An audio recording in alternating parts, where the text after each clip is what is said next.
გამარჯობა, მე ჟერმაზანა ვარ და ამ ვიდეოში გაგიზიარებთ სწრაფ რჩევებს მოგზაურობის დროს smartphone-ით ფოტოების გადაღებაზე.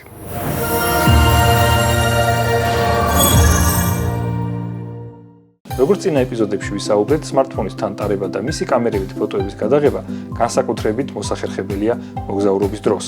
ეს რჩევები ჩემი ხშირი მოგზაურობის შედეგად დამიგროვდა და მინდა ამ პატარა ვიდეოში გაგიზიაროთ. მოდით დავიწყოთ ყველაზე მნიშვნელოვანით.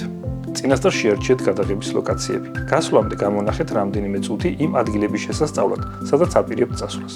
დაათვალიერეთ ფოტოები ინტერნეტში ან გამოიყენეთ რუკის აპლიკაციები, რათა იპოვოთ საუკეთესო ხედები და გადაღების კუთხეები. ეს დაგიზოგავთ დროს და დაგეხმარებათ უფრო გააზრებული და კომპოზიციურად ძლიერი კადრების გადაღებაში. მოგზაურობის დაწყებამდე აუცილებლად შეავწვეთ თავისუფალი მეხსიერება smartphone-ში. ძალიან ბევრი კარგი კადრი მოხდა დაკარგული იმის გამო, რომ ფოტოს გადაღების დროს მეხსიერება გადამევსო.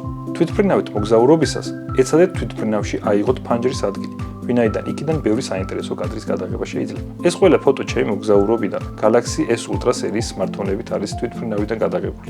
თან იქონიეთ მზის სათვალე, რეკომენდირებულია პოლარიზებული.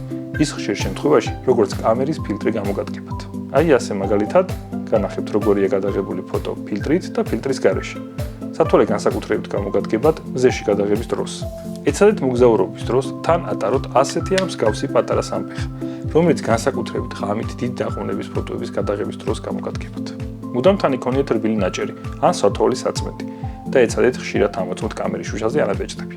თუ ნაჭრის წარება დაგავიწყდებათ, მაშინ ჩვენი მაისური ხო მუდამ თან გვაქვს. და ბოლოს გადაიღეთ ფოტოები ოქროს საათის დროს, რით ადრე ან მზის ჩასვლის წინ. ამ დროს სინათლე რბილი და თბილია. საუკეთესო კადრები ხშირად სწორედ ამ დროს გამოდის. იმედია მოგეწონათ და გამოგადგებათ ეს სწრაფი რჩევები. გამოიწერეთ ჩემი გვერდი და შემდეგ ეპიზოდში შევხვდებით. კარგად.